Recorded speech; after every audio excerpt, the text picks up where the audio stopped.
Bom dia a todas as presentes, todos os presentes, aos parlamentares aqui. Gratidão primeiramente por esse momento que nós temos aqui de fala. Nós temos buscado incessantemente o poder legislativo para tratar dessa temática e outras. Mas eu queria começar rapidamente minha fala. Nós estamos fazendo um debate aqui sobre os precatórios do Fundef.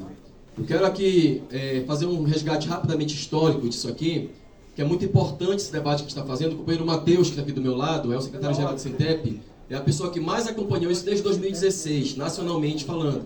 Existe uma frente norte-nordeste organizada dos sindicatos na luta pelos precatórios do Fundef, certo?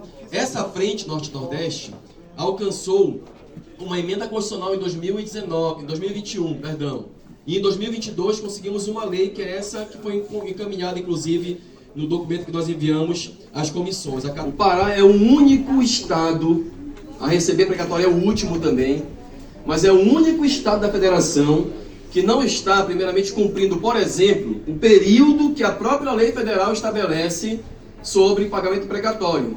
Qual é o argumento jurídico, que é mais político do que jurídico, do governo do estado? Muito mais político do que jurídico. É que o governo tem uma ação judicial que está ali entre o período que foi dado em 2004, entrada, retroage até 99, são 5 anos ali de ação apenas. Essa é uma informação mais política. Por quê, pessoal? São centenas, se não milhares de municípios que vão receber precatório. No Pará, nem 30 chegou ainda a pagamento de precatórios do Fundef, certo? Como é que seria feita uma lei que especificasse, que fosse feita para cada município no seu tempo das suas ações? O que se optou o legislador, portanto? Fazer uma lei com guarda-chuva do tempo entre o período de vigência do Fundef, que é o período de 97 a 2006. Todos os estados, observem que eu estou colocando aqui com toda a propriedade, todos os estados da federação e municípios também, que já receberam os precatórios, pagaram para todo o período. O governo do estado está restringindo o período, a sua ação judicial, e mais, o governo está, inclusive, infringindo a própria lei federal, quando determina quem são os beneficiários, mesmo no período mais restrito.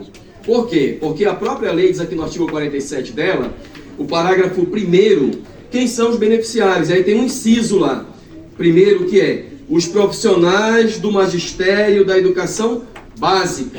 Como quem não está no dia a dia, que não é obrigado a saber essas diferenciações, o ensino fundamental, que vem lá do 1º ao 9º ano, e o ensino médio, e aí temos a educação infantil também. Eu estou vendo a Gislene aqui, né, que é uma professora, e sabe disso. Os municípios que estão pagando o precatório estão pagando a educação infantil, deputada Paula, certo? Não só o fundamental. Os estados que estão pagando o precatório estão pagando o ensino médio, deputado Irã, não apenas o fundamental, mas o Pará está optando em colocar, restringindo ainda mais apenas ao fundamental. E o que está em jogo em relação a isso?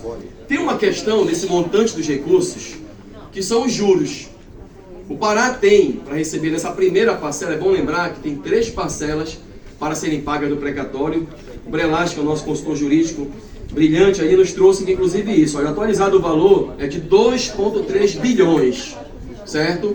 E a primeira parcela aqui é 938 milhões, que está sendo recebida agora. Só que esse recurso, por ser uma ação de 2004, ele recebeu juros de mora nesse período todo. Só aqui no Pará, nessa primeira parcela, nós temos algo em torno de 260 milhões de reais de juros. Correções. O que o governo do Pará está fazendo? Ele está simplesmente tirando do debate os juros e fazendo debate apenas com o que a gente chama de valor principal. E aplicando 60%, restringindo a um período menor do que deveria e a menos pessoas que poderiam ser beneficiárias de nossa categoria. Quando ele faz isso, ele pega um valor, e aí ao invés de ser quase 1 bilhão de reais para fazer a divisão, como a lei estabelece, ele vai para um valor de 600 e poucos milhões de reais, e aí, logicamente, isso tem uma redução drástica nos recursos que deveriam chegar até a nossa categoria. Quando a gente fala nesses valores, pessoal, é bom que se diga, porque chama atenção o valor todo, de fato, é muito recurso. Mas lembrem-se que a nossa categoria é uma das maiores do Estado. Quando a gente coloca isso numa perspectiva, deputado Rogério, de dividir isso pelo número de beneficiários, nós chegamos a valores que são perfeitamente de garantia de uma valorização. Em alguns casos 40 mil reais, 50 mil reais, enfim. Isso não é nenhum enriquecimento ilícito, muito pelo contrário, é um direito que lá atrás foi negado, que agora está sendo resgatado por força de uma legislação federal, de uma luta que foi feita pela frente Norte e Nordeste. Portanto, nós apresentamos a vocês, às comissões, várias proposições de emendas que pudessem contemplar o máximo possível. Nós não conseguimos, inclusive, entender, deputado Wellington, por que o governador do estado está optando em restringir nos estados e municípios, até pensando politicamente, o deputado Bordalo conversava sobre isso, os estados estão ampliando ao máximo possível o alcance. Porque quanto mais pessoas você contemplar, mais você vai conseguir alcançar, logicamente, pessoas que estão ali satisfeitas. Não dá para entender, só há uma lógica nisso. É porque o governo, quando ele tira o debate os juros, que a maioria dos estados, no relatório que nós mandamos para vocês da comissão, a maioria dos estados utilizou os juros para pagamento das parcelas, certo? Logo no início do debate, alguns vieram e não utilizaram todos os juros, mas depois vieram utilizando também parcela dos juros.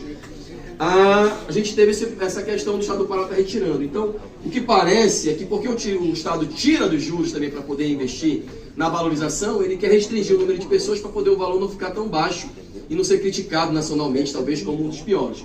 Como nós temos um governador que gosta de falar sempre de coisas grandes, que é talvez dizer que é o maior precatório, restringindo. Quanto menos pessoas, claro que maior será a parcela disso aqui. Nós lamentamos muito, para finalizar, e fazendo aqui também já uma crítica pública, ao secretário de Educação, senhor Rocieli Soares, importado para cá, enfim, não tinham técnicos talvez capazes, qualificados no Pará, e que tem um desapego ao debate público, um desapego, inclusive a esta casa aqui, a respeitar o debate com os parlamentares. Infelizmente, este senhor não se propõe à discussão, ao diálogo, nem com a categoria e parece-me que nem com os deputados também, porque não veio aos debates que foram solicitados pelas comissões, pelo próprio presidente, na nossa presença, pelo próprio líder do governo, e tem se negado ao debate público com a nossa categoria. E aí, claro, cabem as perguntas que foram feitas sobre os problemas estruturais que nós passamos ainda no Pará, gravíssimos em relação à estrutura das escolas, à garantia de valorização, de financiamento, enfim. Tem muitos outros problemas que nós temos que enfrentar. Mas dizer que o Sindicato dos Trabalhadores de Educação vai até o fim nessa luta, mas nós fazemos um apelo que isso não é uma provocação, entendam como um apelo. É importante que nós tenhamos o contrassenso, a divergência saudável na democracia. É importante que essa casa não seja taxada como carimbadora dos desejos do governador do estado, que infelizmente não senta para negociar também, e que essa casa possa de fato se manifestar a favor de uma categoria que de fato precisa de valorização. Esperamos, ainda com realismo esperançoso, como diria a Suassuna, não otimistas, mas realistas, que é possível sim fazer justiça também através do Poder Legislativo e que esse projeto seja alterado, pelo menos para contemplar o período que os que têm direito, pelo menos para se garantir mais recursos para a educação de fato, para a valorização de uma categoria que está aí todo dia carregando nas costas de fato esse Estado também, porque lá na ponta é quem vai educar os filhos e as filhas da classe trabalhadora do nosso Estado. Muito obrigado, vamos seguir com coragem, vamos seguir com esperança e lutando.